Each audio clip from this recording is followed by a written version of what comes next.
Economic fluctuations occur along a country's economic journey. Indonesia, as one of the G20 countries, also experienced upturn and downturn in its economy. From expansion as being a net oil exporting country with progressive manufacturing industry, Indonesia became the Asian tiger. But this expansion was not permanent. Soon, Indonesia encountered contraction when Asian financial crisis emerged in the late 90s. The economy was able to recover from the crisis with different circumstances as net oil importing country, but again it fell down into global financial crisis in 2008. Like other countries, Indonesia needs an early warning framework that enable us to establish appropriate policies in order to reduce the excessive fluctuations in economy. Global Financial Crisis 2008 urged G20 economies towards Financial Stability Board and IMF to identify data gaps on economic and financial vulnerabilities. One of the recommendations is to extend the national accounts of G20 economies by compiling financial and non-financial stock and flows by economic sectors, known as Full Sequence of Accounts, FSA, or Sectoral Accounts and Balance Sheet, SAB. FSA-SAB is an integrated statistical framework that captures and presents the relationship between economic flows in the real market and the financial spheres of the economy to comprehend financial interconnectedness among various sectors of an economy, ensures its consistency, establishes information about the levels of a country's economy assets and liabilities, and thus the wealth of its inhabitants at a particular point of time, provides more than a snapshot of the economy at a particular time that is indispensable for monitoring, analysis, and evaluations of the performance of economy over time, since it is compiled in a series of time, includes an external account that displays the links between economy and the rest of the world.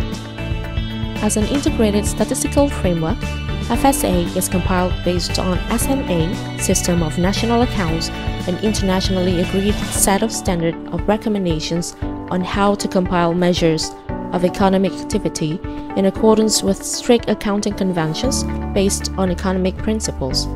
Thus, the accounts in the FSA are comprehensive, consistent, and integrated. FSA measures what takes place in the economy between which agents and for what purpose. Agents in the economy are called institutional units. These units can engage in the full range of transactions and are capable of owning assets and incurring liabilities on their own behalf and have legal responsibility for their actions. The institutional units are grouped together to form 5 mutually exclusive institutional sectors, which are non-financial corporations, financial corporations, general government, households, non-profit institutions serving households, or NPIS. Those 5 institutional sectors are resident in the economic territory of a country and form the total economy. There is a delimitation of the total economy and the rest of the world. The rest of the world consists of all non-resident institutional units that enter into transactions with resident units or have other economic links with resident units.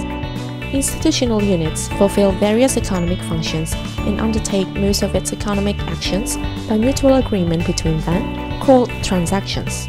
Main types of transactions are transaction in goods and services describing the supply, domestic outputs and imports, and the use, intermediate consumption, final consumption, capital formation, and exports of goods and services. Distributive transactions consist of transactions by which the value added generated by productions is distributed primarily to labor and capital, and transactions involving the redistribution of income and wealth, for example, taxes on income. Transactions in financial instruments refer to the net acquisition of financial assets or the net incurrence of liabilities for each type of financial instrument. FSA records all transactions from all institutional units in a sequence form. The accounts are grouped into 3 categories: current account, accumulation accounts, and balance sheet. Current accounts are a set of articulated accounts which record the production of goods and services and show how incomes are generated by production, distributed to institutional units with claims on the value added created by production, redistributed among institutional units mainly by government units through social security contributions and benefits and taxes, used by households, government units or NPISH for purposes of final consumption or saving, available as saving for accumulating wealth. Accumulation accounts record flows that affect the entries in the balance sheet at the beginning and the end of accounting period. The capital account records acquisition and disposals of non-financial assets, produced and non-produced, as a result of transactions with other units. The financial account records acquisitions and disposals of financial assets and liabilities.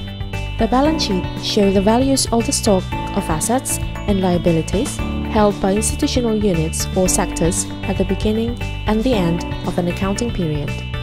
Each account shows the resources available to the institutional units and the uses of these resources.